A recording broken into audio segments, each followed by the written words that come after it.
So today we will see how to create a web application without using any coding. So here we will use a lovable web application to create our own web application. So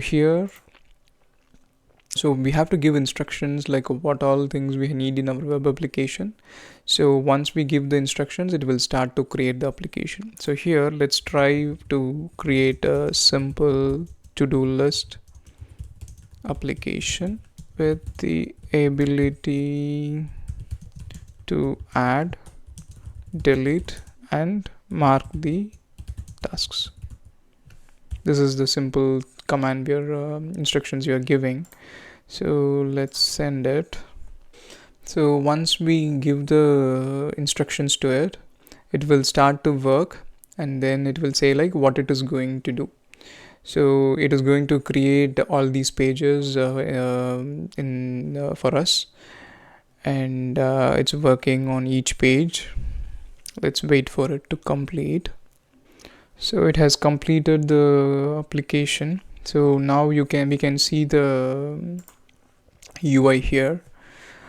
So let's test how the application is working. So first let's add a simple task 1, simple task 2. Okay, so we have added 2 tasks. It is able to add the task.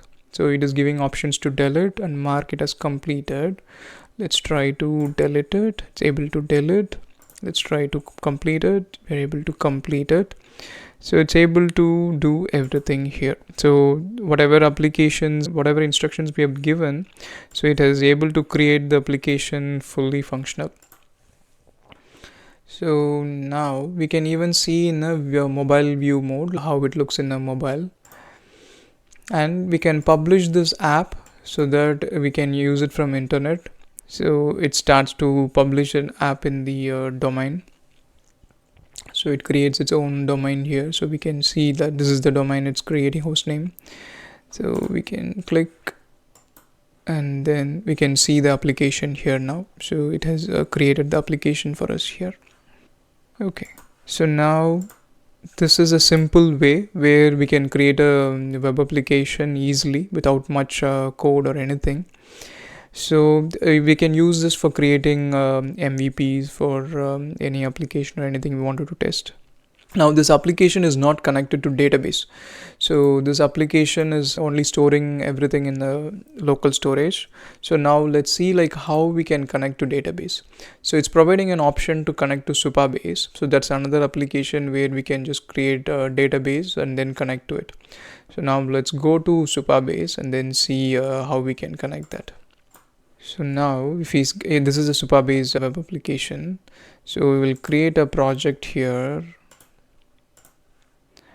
We will give a to-do list demo, choose a password, we'll use this one and we'll create a new project. Thanks.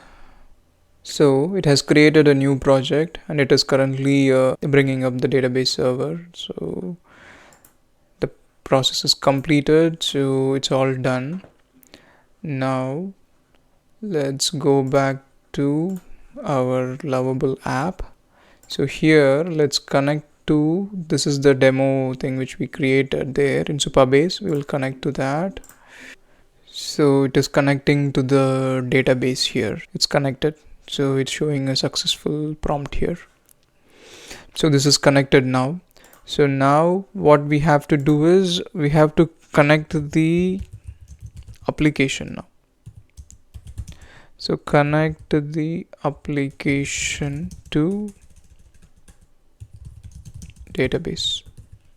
So after this only it has to create the tables now. So the tables is not created yet. So it is going to create the tables now. So if you see here, it is saying like this is the table it wants to create. Can I apply the changes? So if you go here, when we see the tables, right? So you can see that there are no tables here. So if you come back here, now let's apply the changes. So we are saying SQL looks good. So we are asking to run the SQL command to create the tables. So now it's starting to execute the commands whatever we have given and then created the tables there, but it has to update the application also so that the code can connect to database. So it's doing the code changes here. Let's wait for that. So now it is connected to the database. So if we go and see in the database, we can see this table here. So this table is to-dos is created, but it is empty. Now let's try to add some tasks here. So we'll say sample task 1, sample task 2, and then sample task 3. So these are the 3 tasks we added.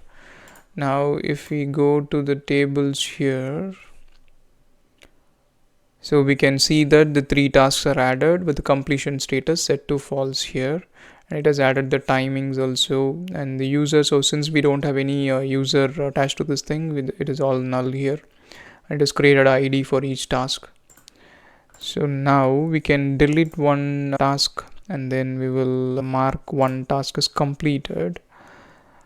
So let's go to the database and see what it has done there. So it has deleted one task and then marked one task as completed. So now we can say that the application is fully functional now. So it has a UI, it has a database connection, and it has able to add and update things in the database.